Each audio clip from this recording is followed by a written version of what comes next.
K R ವೃತ್ತದ ಬಳಿ BMTC ಬಸ್ಗಳ ನಡುವೆ ಮುಖಾಮುಖಿ ಡಿಕ್ಕಿ, 14 ಮಂದಿಗೆ ಗಂಭೀರ ಗಾಯ.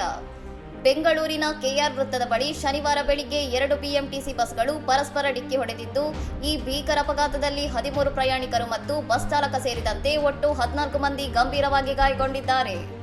ಒಂದು ಬಸ್ ಅತಿ ವೇಗವಾಗಿ ಬಂದು ಮುಂದಿದ್ದ ಮತ್ತೊಂದು ಬಸ್ಸಿಗೆ ಹಿಂದಿನಿಂದ ಡಿಕ್ಕಿ ಹೊಡೆದಿದ್ದೇ ಅಪಘಾತಕ್ಕೆ ಪ್ರಮುಖ ಕಾರಣ ಎಂದು ಪ್ರಾಥಮಿಕ ವರದಿಯಿಂದ ತಿಳಿದುಬಂದಿದೆ.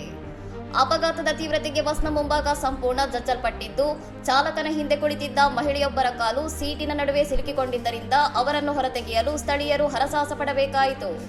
ತೀವ್ರವಾಗಿ ಗಾಯಗೊಂಡಿರುವ ಚಾಲಕ ಹಾಗೂ ಇತರ ಪ್ರಯಾಣಿಕರನ್ನು ತಕ್ಷಣವೇ ಸ್ಥಳೀಯ ಸೇಂಟ್ ಮಾರ್ತಾ ಆಸ್ಪತ್ರೆಗೆ ದಾಖಲಿಸಿ ಚಿಕಿತ್ಸೆ ನೀಡಲಾಗುತ್ತಿದೆ. ಘಟನಾ ಸ್ಥಳಕ್ಕೆ ಸಂಚಾರ ಪೊಲೀಸರು ಭೇಟಿ ನೀಡಿ ಪರಿಶೀಲನೆ ನಡೆಸಿದ್ದು, ಅಪಘಾತಕ್ಕೆ ನಿಖರ ಕಾರಣವೇನು ಎಂಬ ಕುರಿತು ತನಿಖೆ ಮುಂದುವರೆದಿದೆ. ಈ ಅವಘಡದಿಂದಾಗಿ ಕೆಆರ್ ವೃತ್ತದ ಸುತ್ತಮುತ್ತಲ ರಸ್ತೆಗಳಲ್ಲಿ ಕೆಲಕಾಲ ಸಂಚಾರ ದಟ್ಟಣೆ ಉಂಟಾಗಿತ್ತು. ಇನ್ನಷ್ಟು ಸುದ್ದಿಗಳಿಗಾಗಿ ನೋಡ್ತಾ ಇರಿ ಸೌರಂ ಟಿವಿ.